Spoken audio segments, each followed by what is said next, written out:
I would consider legalizing raw milk actually a safety factor. Hey, come on. So how dangerous is raw milk? In a word, I would say very. That's my food of choice. It's just the most delicious drink in the world. I say definitely we should not go anywhere near legalizing raw milk. Ontario's Health Ministry says more than 500 confirmed cases of illness due to exposure to unpasteurized milk or unpasteurized milk products have been reported in the province over the past 5 years. While the sale of raw milk is common in some European countries, it is prohibited in Canada by federal law. In the U.S., the sale of raw milk directly to consumers is legal in about half the states. Raw milk is very dangerous to consume. It certainly has the potential to kill and has a potential to cause very severe illness. My name is Dr. Jeff Farber. I'm a full professor in the Department of Food Science at the University of Guelph. I see the dangers of raw milk, and I've seen what it's done to people, such as lifelong kidney disease, where people would need kidney transplants, a couple kidney transplants over their lifetime. And this is due to a very severe foodborne pathogen called E. coli 0157H7. There is an organism called Listeria monocytogenes, and this organism can actually cause fetal stillbirths in pregnant women. Campylobacter, another good example.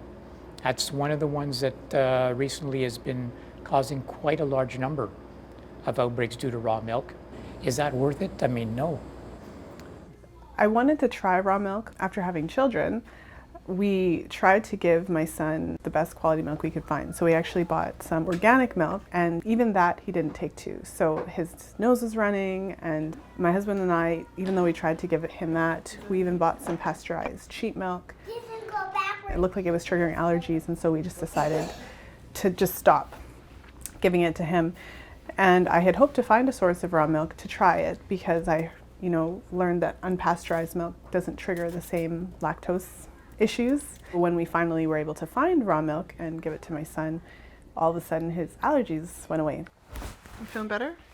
My family and I were part of what's called a herd share, and so essentially a bunch of people get together and buy in to a herd, and we all share the milk. So I don't buy milk, but I'm part of a herd share, so technically I have my own cows. I'm Michael Schmidt. I'm a dairy farmer for the last 45 years. I'm heavily involved in the debate about raw milk and how people can legally access raw milk. The law in Canada says that the selling and distributing of raw milk is illegal. In Ontario, it actually says that legally can drink your own milk, but you cannot distribute, sell, or transport it. Nobody can keep a cow in Toronto, but they can come to us and have a cow at our place and then get their own milk. I never really cared about the question why it should be legal until people came to our farm. We start breaking the law that we were providing people with raw milk in order to bring the issue of raw milk into a proper level of safety, which I'm always concerned about. Raw milk is good. Everything is good as long as it's safe. Everything is great. Yeah. Bye, thanks, Lisa. My name is Mark McAfee. I'm the CEO and founder of Organic Pastures Dairy from Fresno, California. In all of California, we're allowed to produce raw milk and sell it in stores. It's legal. It's always been legal. And we're here in Canada to support the movement and evolution towards Canada being able to have that same access to raw milk. It's different than raw milk intended for pasteurization. It's raw milk intended for people. It's an entirely different food. I feel really strongly about being able to choose to consume raw milk. I have 3 children, and aside from breast milk, raw milk is the only other milk they've had. I find as a foundational food, there's nothing that really matches milk. Raw milk, I should say.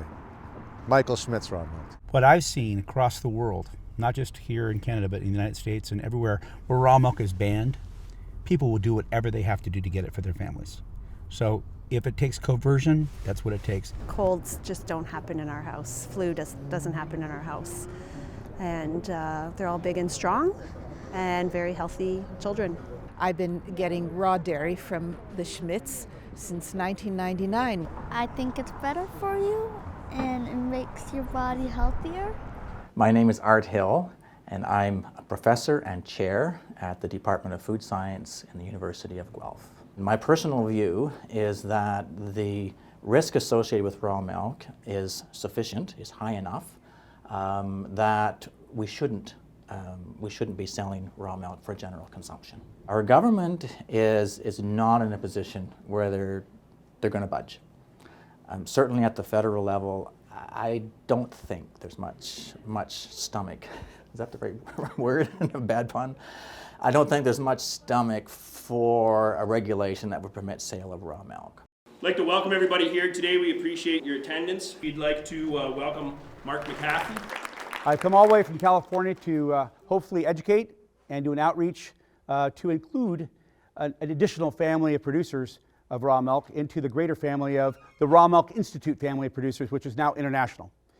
Organic Pastures Dairy is the largest raw milk producing dairy in the world for human consumption. Raw milk, when produced in a safe environment, can be a very, very safe, very low risk food for all people if they allow the accommodation process to acclimate. Let the good bacteria colonize the gut, and what do you know? You actually start having those benefits. You go to the doctor with asthma, allergies, eczema, and most doctors will say, get off dairy, get off dairy. Well, now we're having doctors say, get on raw dairy, because the 17 big, huge studies in Europe actually show that raw milk is very good for allergies. It makes eczema go away. It's great for Crohn's disease. It's fantastic for asthma. What is milk? Besides something to fight over in Canada, it's the first food of life. And the real problem is the fact that we've sterilized the first food of life that actually keeps us immune depressed. If you think about the immune system as being in the gut, 80% or more of the immune system is in the gut. And what are we doing to the immune systems nowadays? Antibiotics for every sniffle, sterilized foods, Purell, you name it. We are literally sterilizing our gut. Thank you. Next we have Art Hill. In 1920, the pasteurized milk advocates, activists, said they had science on their side. The processors who wanted to continue to produce raw milk said they had science on their side. Nothing has changed, folks. Pick your side. You're going to tell me that you have science on your side.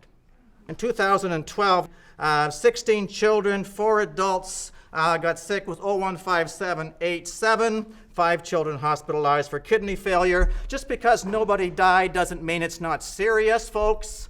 Kidney failure in your 2-year-old is not a joke. One needed a transplant from her mom, but let's not conclude that there's no risk. The Food Safety Authority of Ireland reported that 7% of raw milk contained Listeria monocytogenes and 3% contained Campylobacter. I know incidence does not mean illness, but incidence means possible illness. The obligation of governments to establish, communicate, and when appropriate, enforce regulations to protect public safety is well established. That's what governments are supposed to do in a democracy. That obligation sometimes clashes with the views of individuals or groups, but those views do not negate the regulations.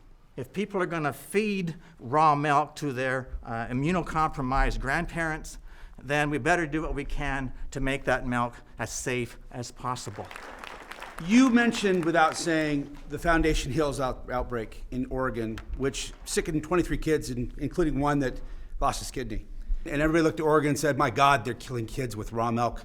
It's such a perfect example of what you don't do and what we want people not to do. Muddy conditions, no hot water, filling your bottle out in the muddy conditions, cows filthy, no food. It was an atrocious atrocity. You brought it forward as an example of my raw milk? No. Raw milk that I would never have anything to do with. So I wanted to distinguish the commentary that he made, which definitely alluded to raw milk around the world and some problems. That's why Raw Milk Institute is here, to help you not have that ever happen. Thank you, Dr. Hill. Thank you guys for coming.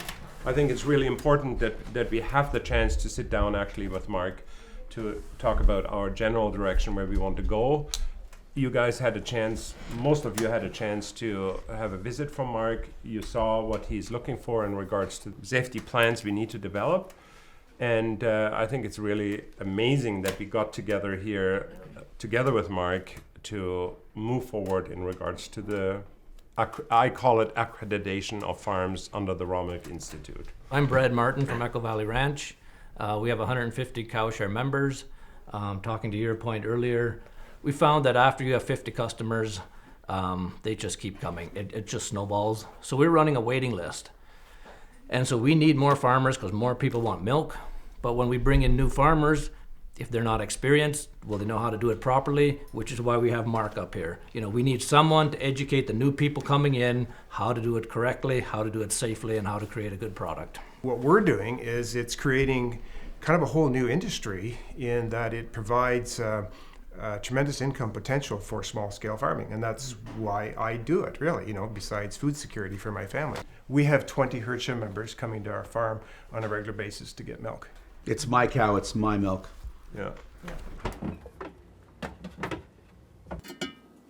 I guess the policymakers try to protect everybody, but what about the people who are informed and making their own decisions?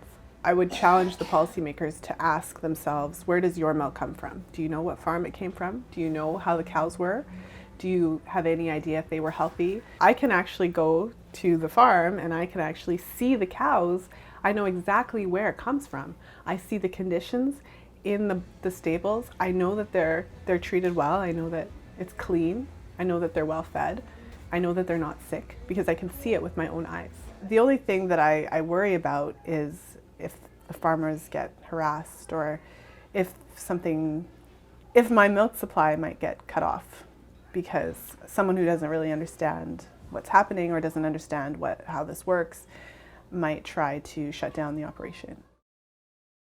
My name is Elisa Vanderhout, and I'm Michael's partner since 2006. And the latest in the raw milk legal side, we were served with court papers to the Superior Court of Ontario to basically shut down the whole thing on this farm. They want to stop Michael Schmidt from doing what he's been doing for 22 years. And I think it's going to be a big show, actually. Non-violent, peaceful, and always with an open mind for a proper dialogue with the government. Right from the beginning, I said, if you're not willing to die for a cause, then it's not worth fighting. And that is still my position today. Really? And that is what people don't realize. They think, oh, it's just milk?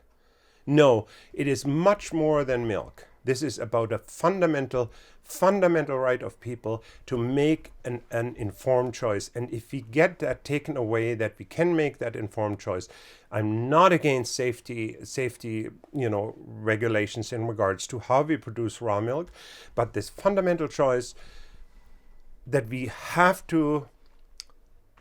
a right to make a fundamental choice in regard to what goes in our own body, it's worth dying for. Michael Schmidt is scheduled to appear in Ontario's Superior Court of Justice in Newmarket on September 26, 2016.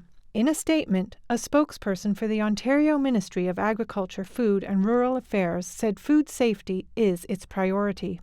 It added that it is proceeding with an injunction under the Milk Act to prohibit the operation of an unlicensed milk processing plant in Grey County near Durham, Ontario.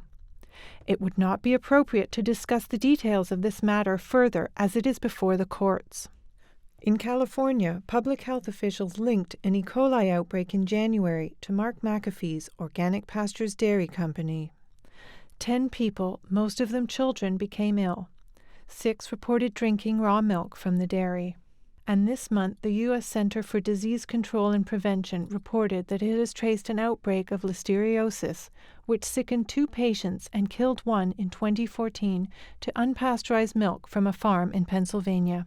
Help TVO create a better world through the power of learning. Visit supporttvo.org and make a tax-deductible donation today.